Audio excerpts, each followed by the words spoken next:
Bismillahirrahmanirrahim. Assalamualaikum warahmatullahi wabarakatuh. Alhamdulillahirabbil alamin.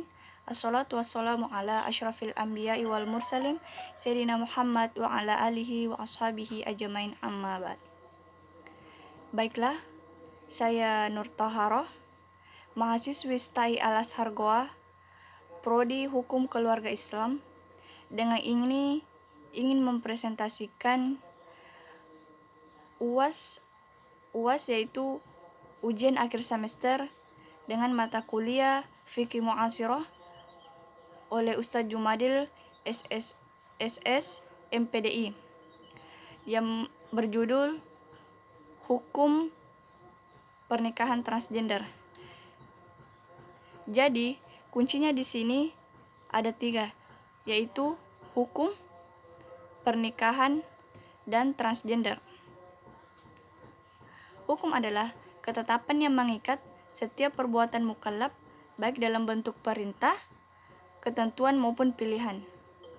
Sedangkan pernikahan adalah suatu bentuk yang sakral dan suci oleh kedua insan yang telah berjanji berumah tangga atas dasar kerelaan dan saling meridhoi. Transgender yaitu orang yang memiliki identitas gender atau ekspresi gender yang berbeda dengan sketsanya yang ditunjuk saat lahir. Islam mengenal orang yang diragukan jenis kelaminnya laki-laki atau perempuan dikenal dengan istilah kunsa, berasal dari kata al-kansu yang berarti lemah atau pecah. Kunsa secara istilah adalah seseorang yang diragukan jenis kelaminnya, apakah laki-laki atau perempuan. Penyebabnya, ia memiliki 2 alat kelamin, yakni laki-laki dan perempuan, atau tidak memiliki alat kelamin sama sekali. Dalam khasanah bahasa Indonesia, kata yang mendekati pengertian khunsa adalah banci. Menurut Kamus Besar Bahasa Indonesia, banci bermakna tidak berjenis laki-laki atau tidak berjenis perempuan. Definisi menurut KBBI yang pertama adalah yang dimaksud dengan khunsa, sementara definisi yang kedua adalah perbuatan yang dilaknat oleh Allah Subhanahu wa taala. Dalam sebuah hadis, Rasulullah Shallallahu alaihi wasallam telah melaknat laki-laki yang menyerupai wanita dan wanita yang berpenampilan seperti laki-laki. Hadis riwayat Bukhari.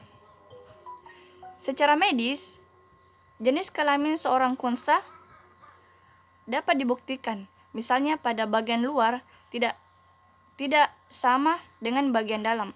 Contohnya, dalam hal ini, jenis kelamin bagian dalam adalah perempuan dan memiliki rahim, sementara bagian luar memiliki penis atau memiliki keduanya. Ada juga yang memiliki kelamin bagian dalam laki-laki tetapi bagian luar memiliki vagina atau keduanya. Menurut Muhammad Makhluf, khunsa dibagi menjadi 2. Pertama, khunsa ghairu mashkil, yakni seorang khunsa yang memiliki indikasi yang lebih cenderung ke salah satu jenis, baik laki-laki atau perempuan, sehingga tidak sulit untuk ditentukan jenis kelaminnya. Kedua, khunsa muskil, yakni seorang khunsa yang sulit ditentukan indikasi jenis kelaminnya. Para ulama fikih memberikan penjelasan jika pada seorang khunsa tampak tanda keluarnya mani, ada tanda kemampuan menghamili, atau keluarnya kencing dari penis, maka ia digolongkan laki-laki dan hukum yang dijatuhkan kepadanya seperti laki-laki.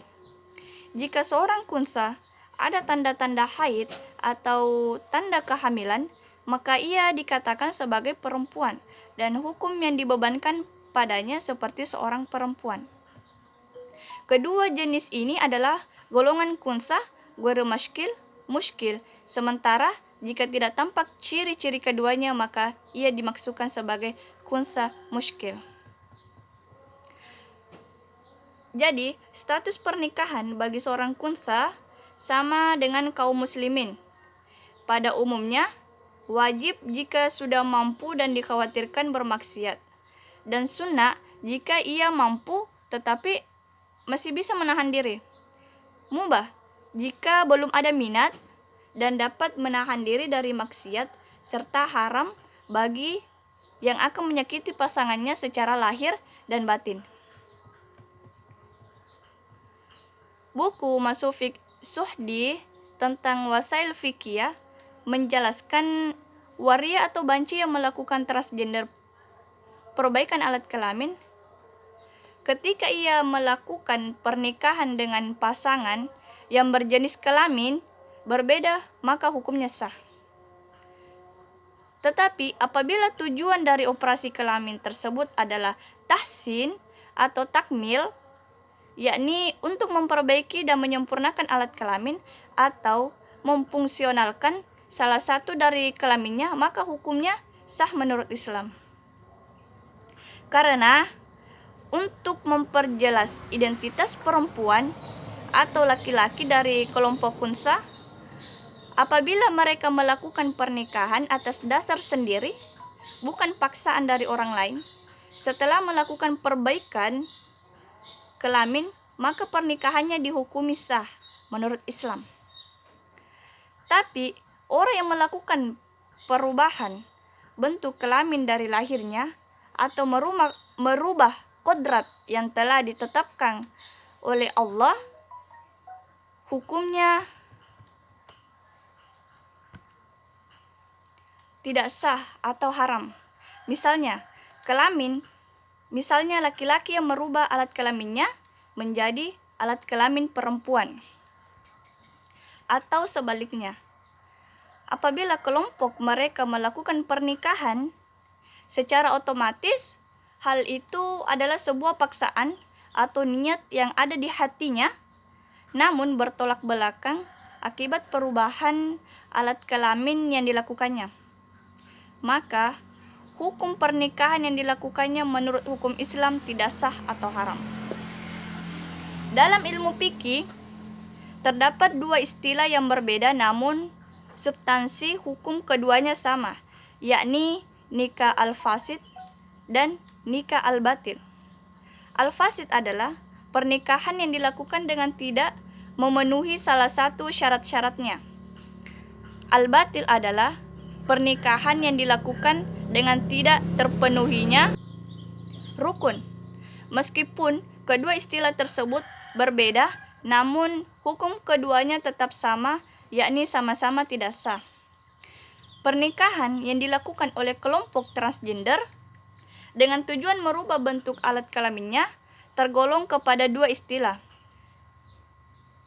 yakni pernikahan al-fasid dan al-batil. Apabila ditinjau dari hukum qiyas, pernikahan al-fasid dan al-batil tidak sah atau batal. Dalam pernikahan transgender masuk dalam kategori keduanya, maka dikiaskan pula pernikahan transgender dengan hukum